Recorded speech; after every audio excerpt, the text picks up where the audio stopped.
संभवतः जब समय का आरंभ हुआ था, सर्वोपरि भगवान श्री कृष्ण ने सूर्य के देवता विवस्वान को आत्मा के विज्ञान की शिक्षा दी थी।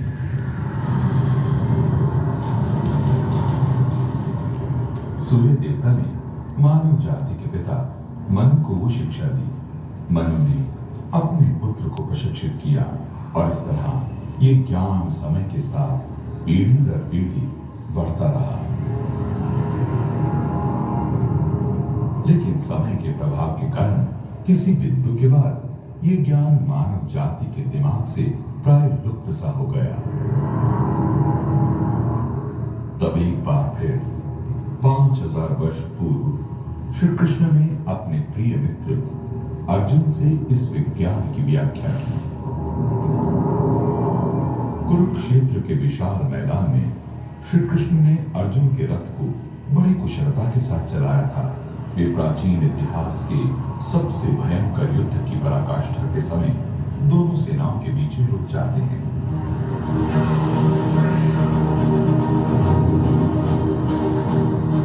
सामने बड़ी संख्या में अपने मित्र, गुरु और परिवारजनों को देखकर अर्जुन उनके विरुद्ध युद्ध करने से हिचकिचाने लगते हैं।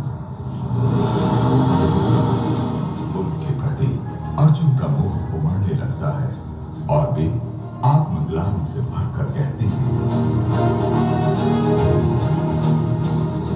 हे कृष्ण, मुझे अपने ही प्रियजनों को मारकर कौन सी खुशी मिलेगी? अर्जुन ने युद्ध नहीं करने के कई उच्च विचार वाले और नैतिक कारण लिए, फिर दुख और अनिश्चितता में आकर अपने शस्त्र डाल दिए। कृष्ण, मैं युद्ध नहीं करूंगा। मैं पूर्णतः व्याकुल हो गया हूं, इसलिए कृपया मुझे निर्देश दें और मेरे हृदय से इस दुख की पीड़ा को हटाएं और मुझे कर्तव्य बताएं।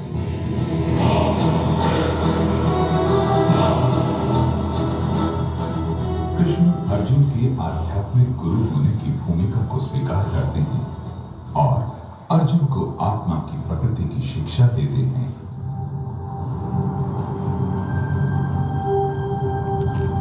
हे अर्जुन, तुम्हें क्या हो गया है? हालांकि तुम एक शिक्षित व्यक्ति की तरह बात कर रहे हो, परंतु फिर भी तुम उस बात के लिए दुखी हो रहे हो जो दुख करने योग्य है ही नहीं। आत्मा अमर है, तुम आत्मा को नहीं मार सकते। आत्मा एक शरीर में तब तक रहती है जब तक उसकी आयु है। आयु पूरी हो जाने पर आत्मा उस शरीर को त्याग कर दूसरे शरीर में प्रवेश कर जाती है। सुख या दुख की चिंता मत करो, पूरी भक्ति भावना से अपने कर्तव्यों का पालन करो और विजय या पराजय की चिंता किए बिना युद्ध करो।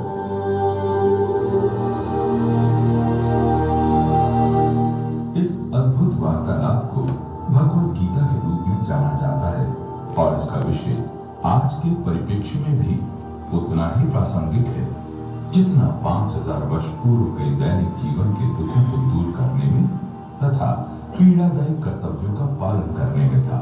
इसमें एकमात्र आवश्यकता है एक नम्र और खुले विचारों वाले दिमाग की।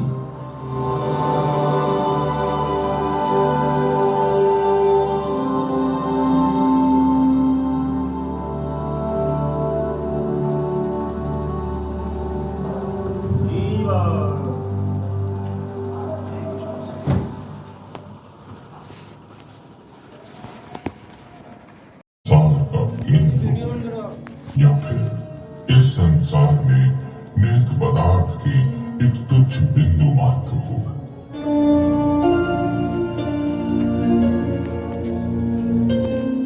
जीवन के लक्ष्य को समझने के लिए यह प्रश्न बहुत महत्वपूर्ण है और अनादिकाल से बड़े बड़े विचारकों को विचलित करते रहे हैं।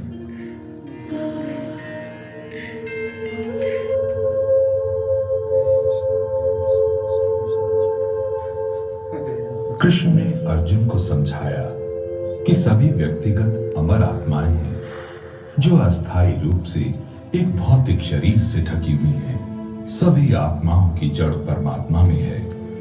हमारा उद्गम उसमें से अंतहीन सूर्य की किरणों की तरह होता है, परंतु जब आत्मा ईश्वर से अलग होने की इच्छा रखती है, तब उस द्रोही आत्मा के लिए ईश्वर एक भौतिक शरीर का निर्माण करता है।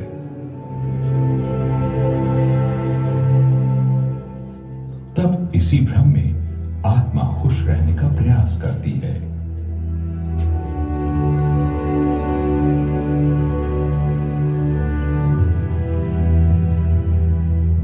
आत्मा इतनी शक्तिशाली है कि ऊर्जा की ये छोटी सी चिंगारी किसी छोटे से छोटे या बड़े से बड़े शरीर को निरंतर जीवित रख सकती है। शरीर में आत्मा बचपन से लेकर जवानी फिर वृद्धावस्था तक निरंतर रहती है, और जब शरीर की मृत्यु हो जाती है तो वो दूसरे शरीर में प्रवेश कर जाती है। ये सोचना गलत है कि आप एक शरीर हैं और एक आत्मा के मालिक हैं। आप एक आत्मा हैं और एक नश्वर शरीर से ढके हुए हैं।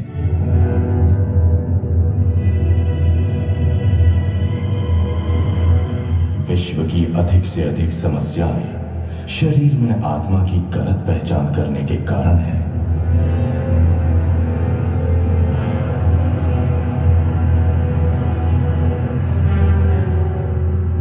कृष्ण भी हमारे हृदय में विद्यमान हैं और वे हमें जीवन और मृत्यु के इस चक्र से मुक्ति पाने में मार्गदर्शन कर सकते हैं।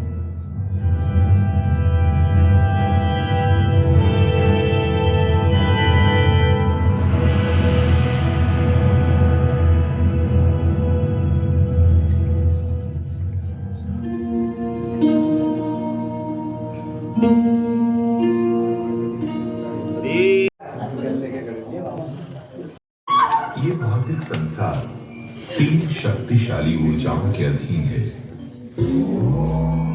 जब आत्मा इस वातावरण में गिरती है तो उसे अपने वास्तविक स्वभाव के विरुद्ध कार्य करने पड़ते हैं और उसे असीमित भय, व्याकुलता और कष्ट हरी बोल खड़े रहे, अभी चारों तरफ घूमेगी।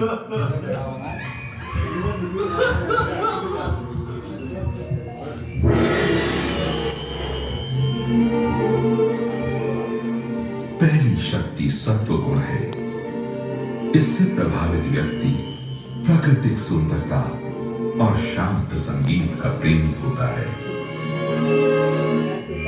वे धीर गंभीर होते हैं और ईमानदारी पूर्वक अपने कर्तव्यों का पालन करते हैं। वे इस बात को जानते हैं कि शरीर अनित्य है और आत्मा अमर है। इसी तरह वे दूसरों की मदद करने का प्रयास करते हैं और शांति व खुशी से रहते हैं।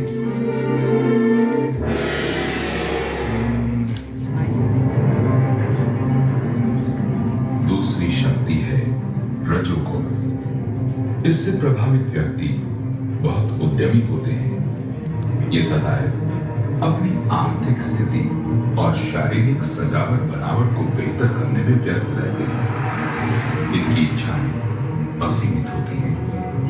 ये मसालेदार भोजन पसंद करते हैं और ऐसे पेय पदार्थ के शौकीन होते हैं जो तंत्रिक तंत्रों को उत्तेजित करते हैं। उनके जीवन का लक्ष्य समस्त विषय सुखों का अधिक से अधिक समय तक भरपूर आनंद लेना है।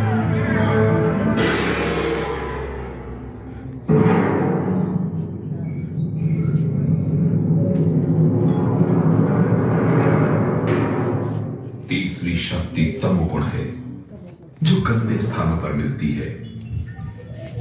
इससे प्रभावित व्यक्ति मांस, मछली, अंडे तथा अन्य बेस्वाद भोजन खाते हैं। इनका झुकाव अकारण हिंसा, धोखा और रिश्वतखोरी की तरफ होता है और ये शराब, धूम्रपान और नशे के आदी होते हैं। ये बहुत सोते हैं और मृत वस्तुओं की पूजा करते हैं। इनके जीवन का एकमात्र लक्ष्य शरीर और इंद्रियों को आसानी से संतुष्ट करना है।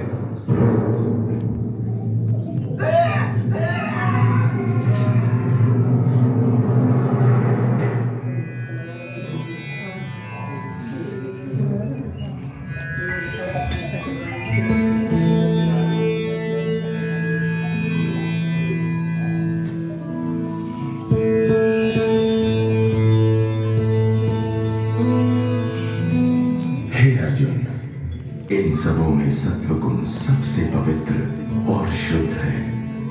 ये व्यक्ति को सभी पाप कर्मों से मुक्त करता है, परंतु फिर भी बुद्धिमान व्यक्ति को इसे भौतिक मंच ही समझना चाहिए, जो उसे इस कारागार से मुक्त करता है, ताकि व्यक्ति आध्यात्मिक जगत में मेरे पास वापस आ सके।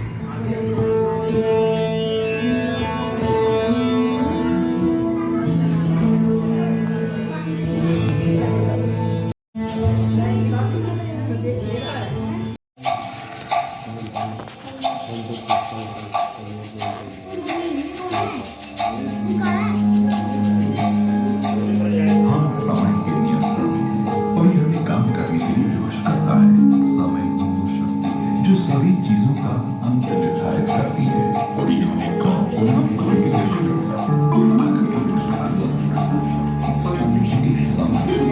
जीवन से मृत्यु की तरफ जोड़ता है। अपने जीवन की तरफ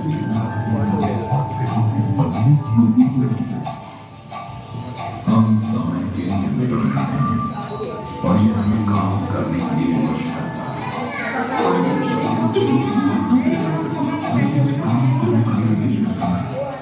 इस नश्वर शरीर में घिरी आत्मा प्रकृति की इन तीन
हमें भविष्य में शरीर तथा चेतना प्राप्त होंगे।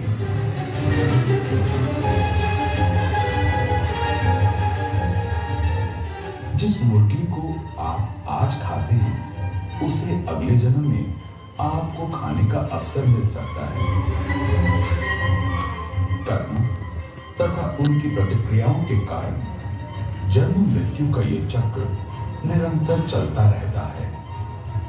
आत्मा, पदार्थ और काल ये परमेश्वर की नित्य शक्तियां हैं, परंतु कर्म शाश्वत नहीं है। इसका तात्पर्य ये है कि अपने कर्मों में परिवर्तन करके हम अपने भाग्य को परिवर्तित कर सकते हैं।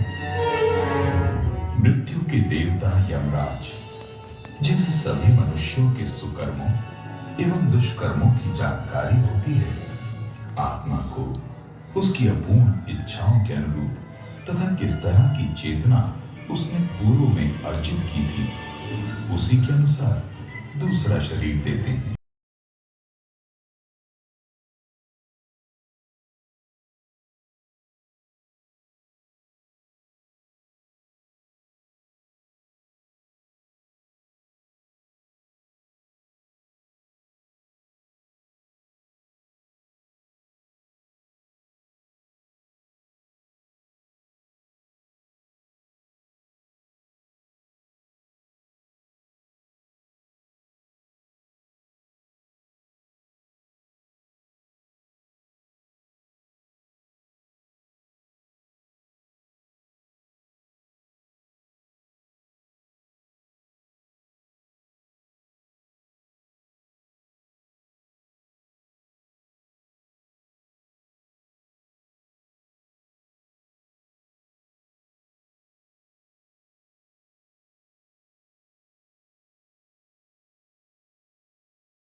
से निकलने के लिए मनुष्य को क्या करना चाहिए?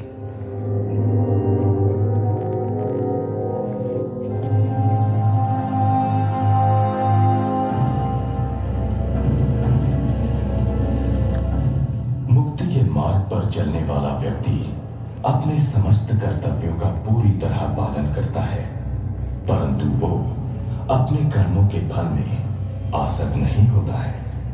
उसकी संपूर्ण भक्ति और प्रेम सिर्फ मेरे लिए है, परमेश्वर के लिए, क्योंकि उसकी एकमात्र इच्छा होती है मुझे प्रसन्न करना। ऐसा व्यक्ति सच्चा योगी होता है।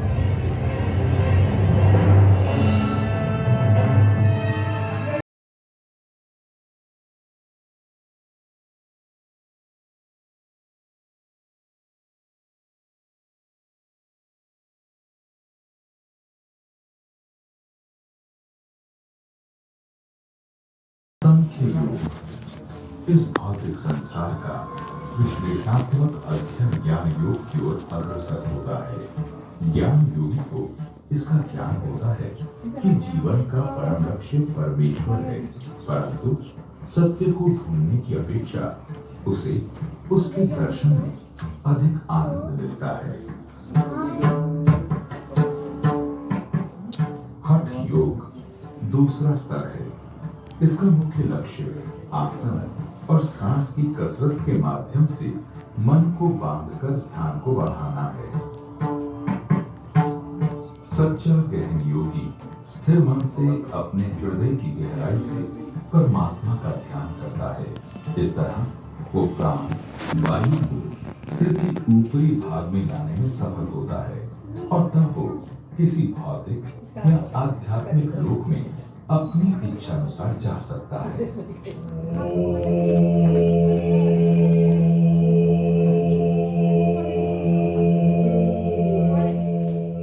गहन योगी कई वर्षों तक लगातार एकांत स्थान पर बैठकर योग करते हैं।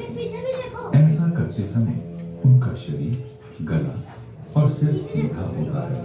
वे बाहरी विषयों को बाहर ही रखता है, अपनी दृष्टि को दोनों भुवों के बीच में केंद्रित करता है।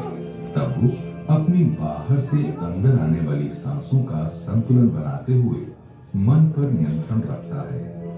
इस तरह श्वास क्रिया को पूरी तरह रोककर हृदय की गहराई से परमात्मा का ध्यान करना ही उसके जीवन का चरम लक्ष्य है। अर्जुन की प्रतिक्रिया ये थी कि इस प्रकार की योग क्रिया से मन को नियंत्रित करने की अपेक्षा हाथों से हवा को रोकना अधिक सरल है।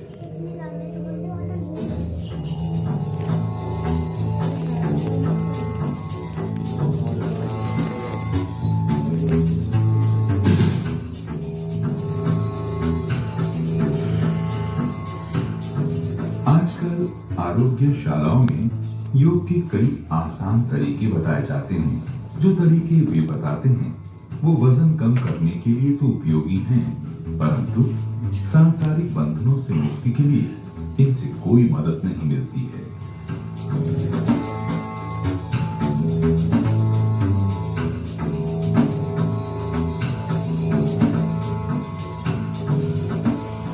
कृष्ण ने अर्जुन को समझाया कि परमेश्वर के प्रति भक्ति योग ही मुक्ति का सर्वश्रेष्ठ उपाय है। इसका मुख्य भाव है, हे ईश्वर, मैं आपका सदा के लिए सेवक हूँ। कृपया आप मुझे किसी न किसी रूप में अपनी सेवा में रखें। ये योग मन और इंद्रियों को व्यवहारिक रूप से ईश्वर की सेवा में रखता है और इससे अच्छे या बुरे सांसारिक बंधन उत्पन्न नहीं होते।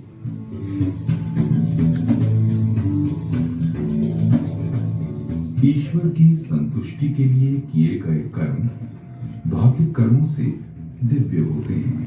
जन्म मृत्यु के चक्र से बचने का इससे अधिक आसान मार्ग कोई नहीं है। भक्ति योग में मनुष्य न सिर्फ अपना भोजन ईश्वर को समर्पित करता है, बल्कि अपने सभी प्रयासों से मिले फल को भी उसे ही समर्पित करता है।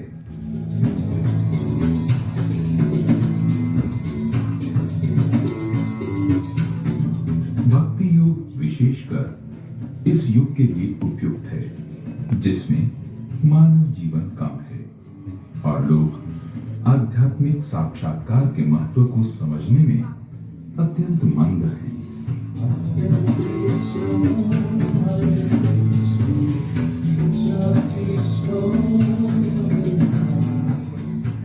हरे कृष्ण मंत्र की शब्द ध्वनि पर ध्यान करना ही भक्ति विधि का आधार है।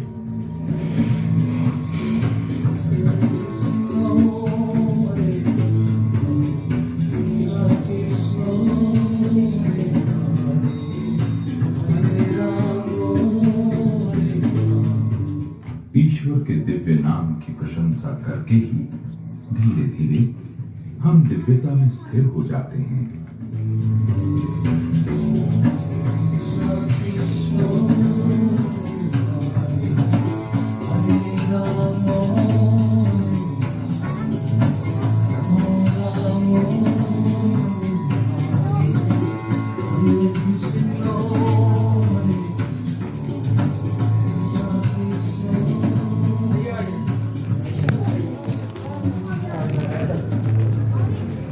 वो सभी पापों से मुक्त हो जाता है।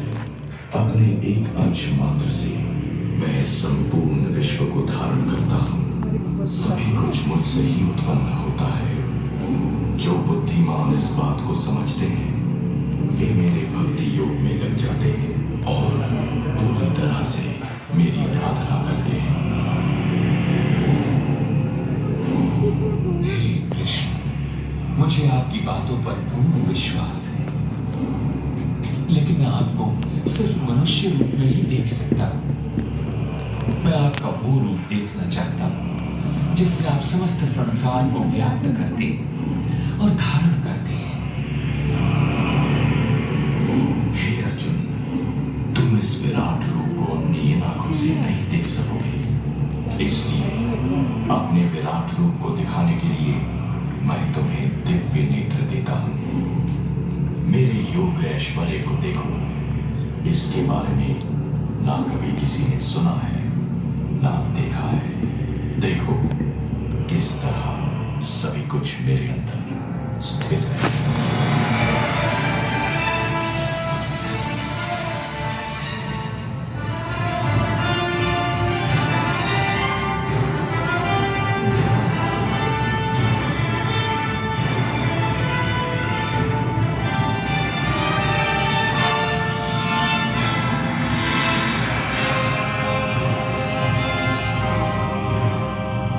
हे कृष्ण, मैं आपके अंदर सभी जीवों को देख रहा हूं।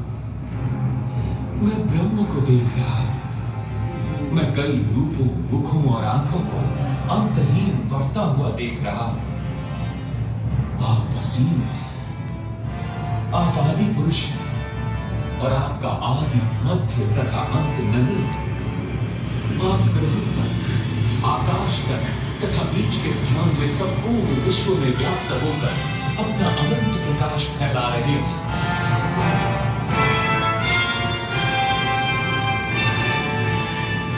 हे देवाधिदेव, कृपया मुझे बताएं कि इस उग्र रूप में आप कौन हैं? कृपया मुझ पर दया करें। मैं आपका उद्देश्य जानना चाहता हूं।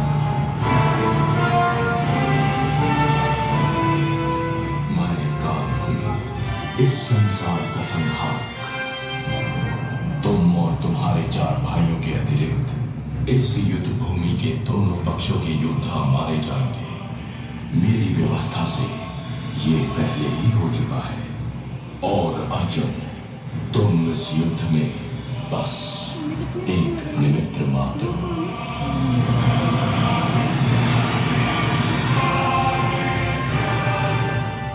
हे अनंत शक्तिशाली, आप इस संपूर्ण जगत के पिता हैं।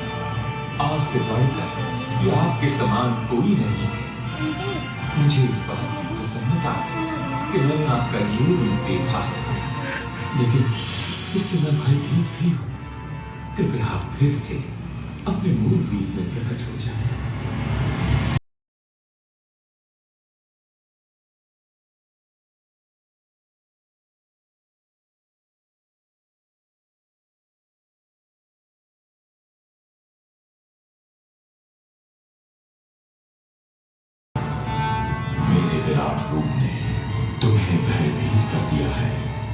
अब ये समाप्त हो। अब शांत मन से मेरी दो भुजाओं वाले मूल रूप को देखो।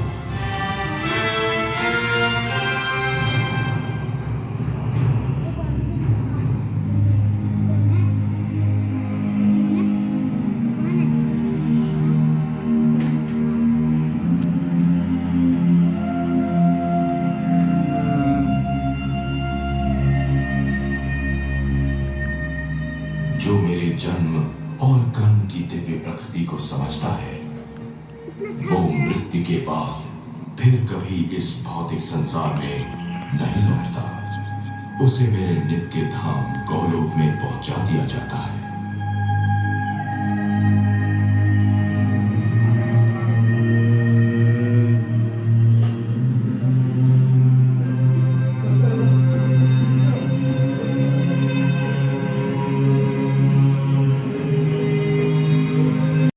कदम शोभायमान है।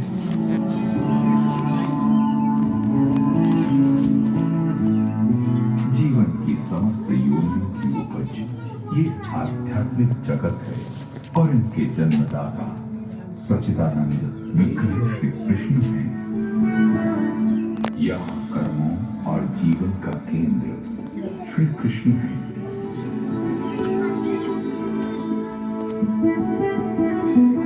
अद्वितीय रूपवती तथा अपनी आराधनी शक्ति राधा के साथ झूले में बैठे सर्वशक्तिशाली श्री कृष्ण संपूर्ण आध्यात्मिक जगत के साथ अलौकिक प्रेम के अनेक दिव्य रसों के आदान प्रदान का आनंद ले रहे हैं। आध्यात्मिक जगत में प्रत्येक व्यक्ति का कृष्ण के साथ बहुत ही मधुर प्रेम का संबंध है। हम सभी में ईश्वर प्रेम की इस पराकाष्ठा तक पहुंचने की क्षमता है और कृष्ण उसकी सहायता करने का वचन देते हैं जो इस प्रेम को पाने के लिए वास्तव में प्रयत्नशील है। वे आत्माएं जो भक्ति योग का पालन करती हैं, धीरे धीरे अपने वास्तविक आध्यात्मिक स्वरूप को प्राप्त कर अंततः राधा कृष्ण की नित्य लीला में प्रविष्ट हो जाती हैं।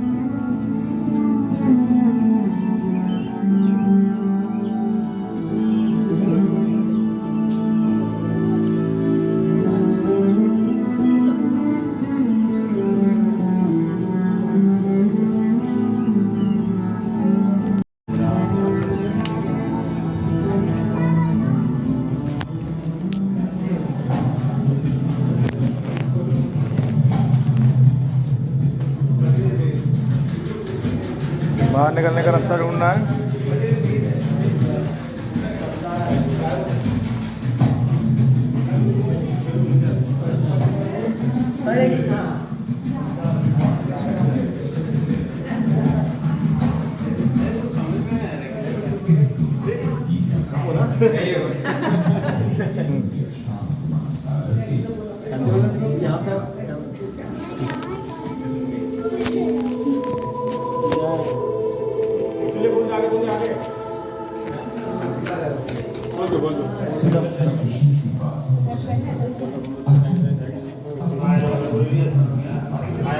चलिए चलिए